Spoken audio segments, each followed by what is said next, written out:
नमस्कार. न्यूज डंकामध्ये मी महेश विचारे आपल्या सगळ्यांचं मनपूर्वक स्वागत करतो. मित्रांनो, दीनानाथ मंगेशकर रुग्णालयाशी संबंधित प्रकरण हे आपण गेले अनेक दिवस त्याची चर्चा करतो आहोत. यामध्ये तनिषा भिसे यांचा दुर्दैवी मृत्यू झाला आणि त्यानंतर वेगवेगळ्या पद्धतीचे आरोप झाले. दीनानाथ मंगेशकर रुग्णालय दोषी ठरवण्यापर्यंत अनेक लोकांनी आरोप केलेले आहेत. त्यातले डॉक्टर घैसास यांनासुद्धा दोषी ठरवलं आणि त्यांना शिक्षा व्हायला पाहिजे, त्यांचं लायसन्स रद्द करा किंवा त्यांच्यावर सदोष मनुष्यवधाचा गुन्हा दाखल करा वगैरे वगैरेची अनेक मागण्यासुद्धा झाल्या. हे सगळं झाल्यानंतर सरकारी पातळीवर सुद्धा कारवाया सुरू झाल्या. त्याच्यात मग वेगवेगळ्या समित्या स्थापन करून किंवा वेगवेगळे अहवाल मागवून काय नेमकं घडलं, काय घटनाक्रम होता हे जाणून घेण्याचा प्रयत्न करण्यात आला. आणि आता ससून रुग्णालयाचा जो अहवाल आहे तो समोर आलेला आहे. अनेक वाहिन्यांवर त्याची चर्चा झाली. तो अहवाल जो आहे तो सांगण्यात आला, त्याच्यामध्ये नेमकं काय घडलं. कारण या ससून रुग्णालयाच्या या सगळ्या अहवालामध्ये वेगवेगळ्या सगळ्या गोष्टींचा विचार करण्यात आलेला आहे. म्हणजे त्यांनी जे अहवाल आलेले आहेत, दीनानाथ मंगेशकर रुग्णालयाचं काय म्हणणं आहे, डॉक्टरांचं काय म्हणणं आहे किंवा पीडितांचं काय म्हणणं आहे, कुटुंबाचं काय म्हणणं आहे, त्या CDR काय म्हणत आहेत, CCTVमध्ये काय काय दिसतं आहे, पोलिसांच्याकडे ज्या काय तक्रारी आहेत त्याच्यात काय म्हटलेलं आहे, ह्या सगळ्या गोष्टींचा सर्वंकष अभ्यास करून हा अहवाल जो आहे त्याच्यात असलेले घटनाक्रम, त्याच्यात असलेल्या तारखा, वेळा हे सगळं त्याच्यामध्ये त्याचा समावेश करून हा अहवाल तयार केलेला आहे. आणि या अहवालामधून हे स्पष्ट होतं की डॉक्टर घैसास, सुश्रुत घैसास ज्यांच्यावर आरोप करण्यात होते की त्यांच्यामुळे तनिषा भिसे यांचा मृत्यू झाला, त्यांना आरोपी ठरवा किंवा त्यांना दोषी ठरवा, तर त्यांचा याच्यामध्ये कोणताही संबंध दाखवण्यात आलेला नाही. म्हणजे एका अर्थाने ते या सगळ्याला कारणीभूत आहेत असं कुठेही म्हटलेलं नाही. किंबहुना दीनानाथ मंगेशकर रुग्णालयसुद्धा याच्यामध्ये दोषी आहे असंही कुठे म्हटलेलं नाही. उलटपक्षी जी बाकीची रुग्णालय आहेत, मी त्याच्यामध्ये सूर्या रुग्णालय एक आहे जिथे तनिषा भिसे यांची डिलिव्हरी झाली, त्यानंतर मणिपाल रुग्णालयात त्यांना दाखल केलं, तिथे त्यांचा दुर्दैवाने मृत्यू झाला. या रुग्णालयांवर ठपका ठेवलेला आहे, त्यांच्या काही उणिवा ज्या आहेत त्याच्यामध्ये दाखवण्यात आलेल्या आहेत आणि त्या आधारे हा सगळा अहवाल तयार केलेला आहे. या अहवालामध्ये सुरुवातीपासून म्हणजे 28 मार्चला त्यावेळेला दीनानाथ मंगेशकर रुग्णालयामध्ये भिसे कुटुंब आलं तेव्हापासूनचा सगळा घटनाक्रम लिहिलेला आहे. त्याच्यात त्यांनी म्हटलं आहे की मुळातच 15 मार्चला ज्या वेळेला भिसे कुटुंब घैसासांना भेटलं तेव्हा 22 मार्चला त्यांना येण्यासाठी सांगण्यात आलं होतं, पण ते 22 मार्चला आले नाहीत. दीनानाथ मंगेशकर रुग्णालयामध्ये ते घैसासांची भेट घ्यायला आलेले नाहीत. तर त्यावेळेला ते इंदिरा IVFमध्ये गेले, ज्या ठिकाणी ही कृत्रिम गर्भधारणा तनिषा भिसे यांच्यावर करण्यात आली होती त्या ठिकाणी ते गेले आणि तिथे त्यांची अर्थात प्रकृती ठीक नसल्यामुळे तिकडे त्या गेल्या होत्या आणि तिकडे त्यांना 4 दिवस ठेवण्यात आलं. त्या 4 दिवसातही त्यांची प्रकृती ठीक झालेली नव्हती, पण त्या IVFने, इंदिरा IVFने त्यांना कोणतंही रुग्णालय रिफर केलेलं नाही की अमुक या रुग्णालयात तुम्ही जा आता पुढचे उपचार घेण्यासाठी किंवा पुढचे जे काही गुंतागुंत आहे त्या संदर्भात उपचार घेण्यासाठी. पण त्यानंतर तिथे 4 दिवस राहिल्यानंतर त्या तनिषा भिसे किंवा त्यांचं संपूर्ण कुटुंब हे दीनानाथ मंगेशकर रुग्णालयात आलेलं आहे आणि तिथे मग त्यांची घैसासांची भेट झाली आहे आणि घैसासांनी त्यांना या ठिकाणी ॲडमिट व्हायला सांगितलं. पण अर्थात घैसास यांनी कुठेही त्यांना ॲडमिट करून घेतलेलं नाही आहे किंवा त्या दीनानाथ मंगेशकर रुग्णालयात दाखल झालेलेच नाही आहेत, कुठे ॲडमिशन झालेलं नाही. त्यांनी दाखल व्हा असं सांगितलं, कारण गुंतागुंतीची स्थिती आहे, तुम्हाला दाखल व्हावं लागेल आणि त्यासाठी काय खर्च येईल हा कदाचित कुटुंबाकडून विचारण्यात आलं असेल. त्या पद्धतीने त्यांनी तो 20 लाख रुपये खर्च येईल, कारण ही जी प्रीमॅच्युअर बेबीज ज्या 2 बाळं जन्माला येणार आहेत तिची प्रसूतीची जी काय तारीख आहे किंवा जे 9 महिने पूर्ण व्हायला पाहिजे त्याच्या आधीच ते जन्माला येणार आहेत, त्यामुळे त्यांची खूप काळजी घ्यावी लागेल. अशा परिस्थितीमध्ये तुम्हाला खर्च येईल हे त्यांनी सांगितलं असावं. पण नंतर आपण पाहिलं की सगळीकडे बातम्या अशा आल्या की हे तुम्ही 10 लाख रुपये आत्ताच्या आत्ता भरा, 20 लाख भरा, नाहीतर मग तुम्हाला ॲडमिशन मिळणार नाही, नाहीतर आम्ही दाखल करून घेणार नाही, अशा पद्धतीने कुठेही सांगण्यात आलेलं नाही. त्यानंतर धनंजय केळकर जे दीनानाथ मंगेशकर रुग्णालयाचे डीन आहेत त्यांना संपर्क केला भिसे कुटुंबाने, तेव्हा त्यांनी सांगितलं की तुमच्याकडे जे काही पैसे असतील ते भरा आणि तुम्ही ॲडमिट व्हा इथे. पण त्यानंतर हे कुटुंब निघून गेलेलं आहे. या संदर्भातले CDR सुद्धा दिलेले आहेत, ते सुद्धा या अहवालामध्ये नमूद आहेत, कोणत्या कोणत्या वेळेला काय काय फोन कोणी केलेले आहेत. आणि त्याच्यात हे दिसून येतं की हे कुटुंब निघून गेल्यानंतर केळकरांनी विचारणा केली की हे कुटुंब गेलं कुठे, त्यांना ॲडमिट व्हायला सांगितलं होतं. पण ते निघून गेल्याचं सांगण्यात आलं तेव्हा हॉस्पिटलकडून या कुटुंबाला फोन करण्यात आला. काही फोन केले त्यांना की तुम्ही कुठे आहात, ॲडमिट व्हा, हॉस्पिटलमध्ये या, पण त्यांनी हे फोन रिसीव्ह केलेले नाहीत असं या अहवालामध्ये म्हटलेलं आहे. आणि त्यानंतर मग हे संपूर्ण कुटुंब ससूनमध्ये गेलं, तिथे ते ॲडमिट झालेलं नाही आहे.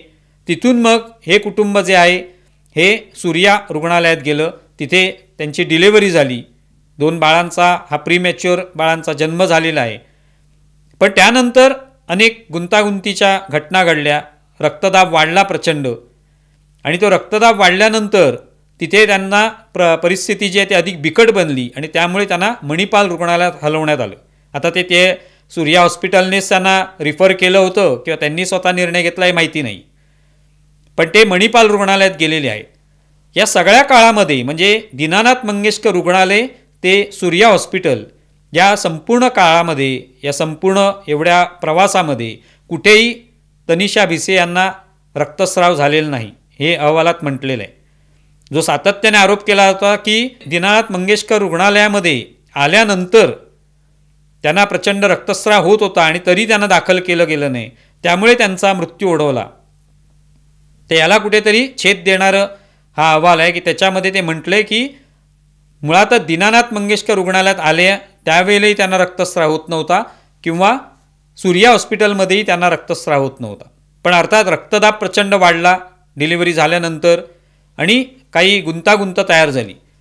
त्या सूर्या हॉस्पिटलवर काय आरोप करण्यात आले की ठपका ठेवला आहे की त्यांच्याकडे कोणत्याही पद्धतीचा कार्डिएक म्हणजे हृदयरोग तज्ज्ञ जो आहे तो तिथे नव्हता, ज्याने या रक्तदाबासंदर्भात किंवा हृदयाची काय स्थिती आहे या संदर्भात परीक्षण करायला पाहिजे होतं आणि तात्काळ काहीतरी उपाययोजना करायला पाहिजे होती. तसा तिथे नसल्यामुळे, कारण हे हॉस्पिटल मल्टीस्पेशालिटी हॉस्पिटल नाही आहे असं अहवालात म्हटलेलं आहे, आणि त्यामुळे त्यांना तिथे ते उपचार मिळू शकले नाहीत आणि परिणामी त्यांना मणिपाल रुग्णालयात हलवण्यात आलं. पण तिथे आणखी परिस्थिती बिकट झाली आणि शेवटी त्यांचा तिथे मृत्यू ओढवलेला आहे. आणि मृत्यू ओढवल्यानंतर मणिपाल रुग्णालयाने माता मृत्यू असतानाही त्यांचं कोणतेही पोस्टमॉर्टम केलेलं नाही. ते करणं आवश्यक होतं आणि तो अहवाल देणं आवश्यक होतं. तो अहवाल ससून रुग्णालयाला पाठवायचा असतो, पण तसं केलेलं नाही. त्यामुळे याच्यामध्ये सूर्या हॉस्पिटलची काही दिरंगाई किंवा मणिपाल हॉस्पिटलची दिरंगाई याचासुद्धा विचार केला जाणार आहे. पण याच्यामध्ये दीनानाथ मंगेशकर रुग्णालयाने काही चूक केली आहे असं कुठेही येत नाही आहे, आणि याचं कारण तिथे त्या दाखलच झालेलं नाही. मुळात ज्या वेळेला एखाद्या डॉक्टरवर गुन्हा दाखल होतो किंवा हॉस्पिटलला दोषी धरलं जातं, त्याचं कारण असतं तिकडे तो रुग्ण दाखल झाला असेल आणि त्याच्यावर नीट उपचार केले गेले नाहीत, उपचारांना विलंब झाला, डॉक्टरांनी काही दिरंगाई केली, चुकीचे उपचार दिले, चुकीची औषधं दिली, त्याच्यात त्याचा मृत्यू ओढवला किंवा गंभीर काहीतरी त्याला झालं त्या ठिकाणी, तर त्याच्यावर गुन्हा दाखल होतो. प्रत्यक्षामध्ये दीनानाथ मंगेशकर रुग्णालयामध्ये भिसे कुटुंब यांनी ॲडमिशनच घेतलेलं नाही, तनिषा भिसे यांना ॲडमिट केलेलंच नाही. याचं कारण तिकडे फक्त ते OPDमध्ये गेलेले आहेत, बाह्य रुग्ण विभाग जो असतो त्याच्यामध्ये ते गेलेले आहेत, आणि त्यांनी केवळ घैसास यांचा सल्ला घेतला. घैसासांनी तो सल्ला दिला की तुम्हाला ॲडमिट व्हावं लागेल आणि हा अशा पद्धतीने खर्च येऊ शकेल, कारण केस जी आहे ती अत्यंत गुंतागुंतीची आहे, एवढंच त्यांनी सांगितलेलं आहे. त्यांनी दाखल करून घेतलं आणि त्यांचे चुकीचे काही उपचार त्याच्यामुळे काही झालं असं इथे घडलेलं नाही. जे काय घडलेलं आहे ते सूर्या रुग्णालय आणि त्यानंतर पुढे मणिपाल रुग्णालयामध्ये. तेव्हा हा सगळा असा घटनाक्रम आहे. या सगळ्या घटनाक्रमामध्ये आपल्याला लक्षात येते की हाच घटनाक्रम काही ससून रुग्णालयाच्या अहवालामध्ये असातला भाग नाही, हा आधीपासूनच हा घटनाक्रम होता. आम्ही काही व्हिडिओ बनवले याच सगळ्या मुद्द्यावर, तर त्याच्यातही कसा मीडियाने याचा सगळा चुथडा केला या सगळ्या प्रकरणाचा, याचा आम्ही व्हिडिओ केला होता की कसे आपल्याला पाहिजे तशा पद्धतीने रिपोर्टिंग करण्यात आलं. दीनानाथ मंगेशकर रुग्णालय हे दोषी आहे, घैसास हे दोषी आहेत. एकदा हे निश्चित झालं की मग त्यानंतर आपल्याला बाकीचं रिपोर्टिंग करायचं आहे, बाकीचं जे काही आहे, कोणाच्या प्रतिक्रिया घ्यायच्या आहेत त्या घ्यायच्या आणि एक प्रकारे प्रकरण वाढवायचं, एवढंच त्या ठिकाणी शिल्लक राहिलं. आणि त्यामुळे वारंवार दीनानाथ मंगेशकर रुग्णालय दोषी आहे, घैसास दोषी आहे, त्यांच्यावर कारवाई करा, त्यांना तुरुंगात टाका, त्यांचं रुग्णालय बंद करा, त्यांच्याकडून जमीन घ्या, अनेक आरोप झाले. प्रत्यक्षात टेक्निकल काय गोष्टी आहेत, कोणत्या वेळेला ॲडमिशन झालेलं आहे, काय नेमकं परिस्थिती होती रुग्णाची, हे कुठेही पाहण्यात आलं नाही. ते बघण्याची तसदी कुठल्याही रिपोर्टरने घेतली नाही, कुठल्याही मीडियाने घेतली नाही. त्याच्यातून हा सगळा चुथळा जो आहे ते या प्रकरणाचा झाला. मुळातच या अहवालात हे सुद्धा म्हटलेलं आहे की 2023मध्ये घैसास यांनी सांगितलं होतं भिसे कुटुंबाला की तुम्हाला गर्भधारणा तुम्ही करून घेऊ नका, तुम्ही दत्तक घ्या मूल, कारण त्याच्या आधी त्यांच्या शस्त्रक्रिया झालेली आहे आणि त्यांचे अंडाशय काढण्यात आलेली आहेत. अशा वेळेला तुम्हाला IVF वगैरे करू नका, हेच त्यांनी सांगितलेलं आहे, दत्तक घ्या मूल. पण तरी देखील गर्भधारणा करण्यात आली. आता तो निर्णय कोणी घेतला, कोणाच्या सल्ल्यावरनं घेतलेला आहे माहिती नाही. पुन्हा इंदिरा IVFने त्यांना 4 दिवस ठेवलेला आहे, तो सुद्धा एक ठपका आहेच त्याच्यामध्ये की तुम्ही 4 दिवस तिथे ठेवलं, त्यांना कोणत्या हॉस्पिटलला रिफर केलं, तुम्ही तिथे का ठेवलं, कोणत्या प्रकारचे उपचार केले, हे सुद्धा विचारलं जाणार आहे. कारण त्याच्यातून सुद्धा गुंतागुंत कदाचित निर्माण झाली असेल आणि तिथे मग ते सावरणं शक्य नसल्यामुळे तनिषा भिसे यांना दीनानाथ मंगेशकर रुग्णालयात यावं लागलं असेल. ह्या अनेक गोष्टी आहेत, या सगळ्या नीट एकमेकाला जोडत त्याची साखळी तयार केली असती तर व्यवस्थित त्याची बातमी करता आली असती.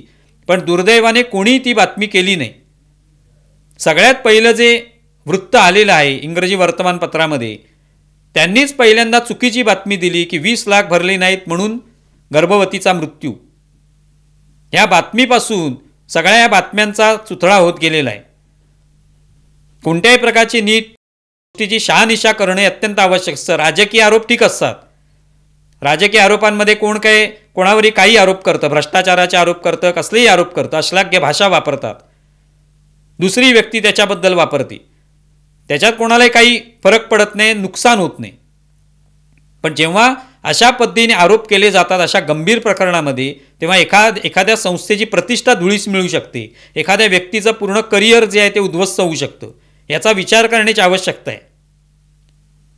घैसास यांनी शेवटी त्या रुग्णालयाचा राजीनामा दिला.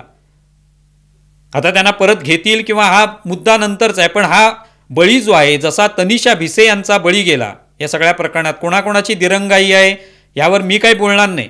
जे काही शेवटी निष्कर्ष निघेल, कोणाला दोषी धरलं जाईल हे बघूया पुढे. पण तनिषा भिसे यांचा जसा बळी गेला तसाच घैसास यांचा सुद्धा बळी याच्यामध्ये गेलेला आहे. आणि तो कोणी घेतला तर मीडियाने घेतलेला आहे. त्यांच्या चुकीच्या वार्तांकनामुळे, चुकीच्या संकल्पनांमुळे, चुकीच्या आरोप प्रत्यारोपांमुळे आणि चुकीच्या लोकांना या संदर्भात विचारल्यामुळे, ज्या लोकांचा या प्रकरणाशी काडीचाही संबंध नाही, ज्यांना या वैद्यकीय क्षेत्राबद्दल काडीचंही ज्ञान नाही, शून्य ज्ञान आहे, ज्यांना फक्त राजकीय आरोप प्रत्यारोप करता येतात, अशा लोकांना विचारल्यामुळे हा सगळा गोंधळ उडालेला आहे. तेव्हा पत्रकारितेचं प्रमुख कर्तव्य असतं की जेव्हा आपण एखादी बातमी करतो तेव्हा त्या ठिकाणी त्याच्यातलं ज्ञान ज्याला आहे त्याला पहिलं ते विचारावं लागतं. ससून रुग्णालयाचा जेव्हा रिपोर्ट आला त्यावेळेला एका वाहिनीवर पहिली प्रतिक्रिया घेण्यात आली ती सुषमा अंधारेंची. सुषमा अंधारेंना काय या टेक्निकल गोष्टींची माहिती आहे, त्यांना त्याच्यातला अभ्यास आहे का? एखाद्या डॉक्टरला विचारलं असतं, एखाद्या समजा संस्था, डॉक्टर वैद्यकीय संस्था असेल त्याच्या कोणाला विचारलं असतं, एखादा जुना कोणी डॉक्टर असता त्याला विचारलं असतं तर हरकत नव्हती. पण विचारलं कोणाला? सुषमा अंधारेंना. त्या फार फार तर राजकीय आरोप करू शकतात, राजकीय टिप्पणी करू शकतात, पण त्याच्यामुळे प्रकरण फक्त चिघळू शकतं, बाकी काही होऊ शकत नाही. तेव्हा अशा पद्धतीने चुकीची पावलं टाकल्यामुळे हे सगळं घडलं. अनेक लोकांना, अनेक राजकीय लोकांना वारंवार विचारलं गेलं, कधी सुप्रिया सुळेंना विचारलं गेलं, कधी सुषमा अंधारेंना विचारलं गेलं, कधी विजय वडेट्टीवारांना विचारलं गेलं. ज्याला मनाला येईल तो आरोप करत होता. वडेट्टीवारांनी तर मंगेशकर कुटुंबीय कसं माणुसकीला कलंक आहे आणि कसं लुटारू आहे इथपर्यंत मजल मारली. त्याची आवश्यकताच नव्हती. जिथे रुग्णालय किंवा घैसास हे दोषी आहेत असं कुठेही रिपोर्टमध्ये म्हटलेलं नाही, कुठेही त्यांच्यावर काही ठपका ठेवलेला नाही, कारण तसं घडलेलंच नाही, वास्तवच ते आहे. पण तरी त्यांच्यावर अशा पद्धतीने घाणेरडे आरोप केले गेले. ते करण्याची आवश्यकताही नव्हती. जी संस्था अनेक वर्ष चालते ती काय आत्ता दीनानाथ मंगेशकर रुग्णालय उभारण्यात आलेलं नाही. पण त्यांनी इतकी वर्ष सेवा पण केलेली आहे. चुकाही झाल्या असू शकतात त्यांच्याकडून, डॉक्टरांकडूनही होतात, सगळ्या हॉस्पिटलमध्ये होतात. असं कोणतंही हॉस्पिटल नाही जिकडे त्यांच्याकडून काही चुका होत नाहीत, उणिवा राहत नाहीत. पण त्यांनी अनेकांची सेवाही केलेली आहे, अनेकांना धर्मादाय पद्धतीने मदतही केलेली आहे. तर हे सगळं एवढं घडलेलं आहे. आज वडेट्टीवारांनी ज्या पद्धतीने आरोप केले एका भारतरत्न ठरलेल्या अशा व्यक्तीच्या कुटुंबावर, लता मंगेशकरांच्या कुटुंबावर, आज हा सगळा अहवाल आल्यानंतर आज हे सगळं चित्र जे आहे ते हळूहळू स्पष्ट होत असताना त्यांना तर थोबाडीत मारून घ्यावी लागेल स्वतःच्या, की आपण काय करून ठेवलेलं आहे. अशा पद्धतीने आपण आरोप करतो कोणावरही. हे काय राजकीय आरोप नाही आहेत. म्हणजे फडणवीसांनी कोणावर आरोप करणं किंवा फडणवीसांवर कोणीतरी आरोप करणं, संजय राऊतांनी काही बोलणं कोणावर, अशा पद्धतीचे आरोप नाही आहेत. हे तुम्ही आरोप करताना आपण गांभीर्य बाळगलं पाहिजे की आपण दुसरा आरोप करतोय त्याच्यात वास्तव आहे का, तथ्य आहे का, आपल्याकडे काय हाती पुरावा आहे का. पण ते काही झालेलं नाही. याच्यात मीडियाचाही प्रमुख दोष आहे, जो गेल्या अनेक वर्षामध्ये या मीडियाचा दोष हा हळूहळू वाढत चाललाय. रोग आहे एक प्रकारचा, तो वाढत चाललेला आहे. वैद्यकीय भाषेत म्हणायचं झालं तर त्याच्यावर उपचाराची गरज आहे, की आपण कोणाला विचारावं, कोणाला प्रश्न विचारावेत, कोणाहून काय प्रतिक्रिया घ्यावी, काय अर्थ काढावा एखाद्या गोष्टीचा, एखादी बातमी कशी लिहिली जावी, या सगळ्याचं भान असणं अत्यंत आवश्यक बनलेलं आहे. तेच याच्यातून सगळं दिसून येतं. तेव्हा आम्ही यापूर्वी जे काही व्हिडिओ केले ते याच अनुषंगाने केले. आम्हाला कुठेही दीनानाथ मंगेशकर रुग्णालय किंवा घैसास यांना वाचवण्याचा प्रयत्न अजिबात करायचा नाही. पण त्याच्यात जे फॅक्ट आहे, जे समोर दिसतंय, जे बातमीमध्ये म्हटलेलं आहे, जे काय तारखा म्हटलेले आहे, जे घटनाक्रम आहे जो त्यांनी दिलेला आहे, त्या घटनाक्रमानुसार पाहता इथे कुठेही दीनानाथ मंगेशकर रुग्णालय किंवा घैसास यांचा काही दोष आहे असं कुठेच दिसत नव्हतं. आणि तेच आता या अहवालामध्ये सुद्धा आलेलं आहे. पण जे काही घडलं ते इतक्या दिवसामध्ये चिखलफेक झाली, दुसरे आरोप केले गेले, फक्त त्यातून हे सगळं होऊन गेलेलं आहे. तुम्हाला या संदर्भात काय वाटतंय जरूर कळवा. आमचा व्हिडिओ जास्तीत जास्त लाईक करा, शेअर करा आणि आमचं यूट्यूब चॅनल सबस्क्राईब करा. धन्यवाद.